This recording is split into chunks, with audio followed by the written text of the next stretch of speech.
సాంకేతిక అధునాతన సౌకర్యాలతో 10,000 టన్నుల సామర్థ్యం గల ఆటోమేటిక్ ఇంటిగ్రేటెడ్ గిడ్డంగి ఆంధ్రప్రదేశ్లో ఏర్పాటు కానుంది.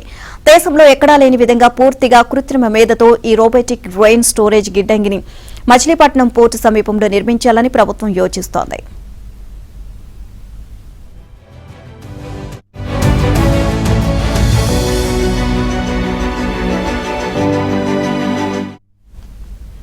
అన్నపూర్ణ ఏపీ పేరుతో ఏపీ గిడ్డంగుల సంస్థ దీన్ని ప్రతిపాదించింది. దీన్ని అల్ట్రా మోడర్న్ టెక్నాలజీతో డిజైన్ చేశారు. బందరు పోర్టును దృష్టిలో ఉంచుకొని పోర్టును ఆనుకొని ఉన్న మున్సిపల్ స్థలంలో పైలట్ ప్రాజెక్టుగా దీన్ని నిర్మించనున్నారు. దేశంలోనే కృత్రిమ మేధతో మానవరహిత సేవలు, అధునాతన సౌకర్యాలు, ఆధునిక సాంకేతికతతో నిర్మించే తొలి గిడ్డంగి ఇదే కానుంది.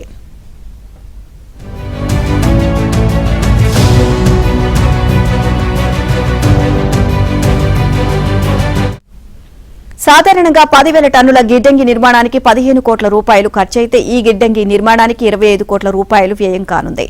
హమాలీలతో పని లేకుండా ఆహార ధాన్యాల నిల్వ నష్టాలు, తూకంలో తేడాలు, దొంగతనాలు వంటివి జరగకుండా పౌర సరఫరాలు, ఎఫ్సీఐ, నాఫెడ్ సంస్థల కోసం దీన్ని నిర్మించనున్నారు.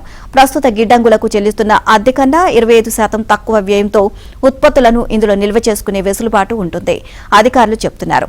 ఇక సాంప్రదాయ గిడ్డంగుల్లో చదరపు మీటర్ స్థలంలో 1.5 టన్నుల సరుకు నిల్వ చేస్తే ఈ గిడ్డంగిలో చదరపు మీటర్లో 5 టన్నులు నిల్వ చేయవచ్చు. నిధులు మంజూరైతే త్వరలో నిర్మాణాన్ని చేపట్టనున్నారు.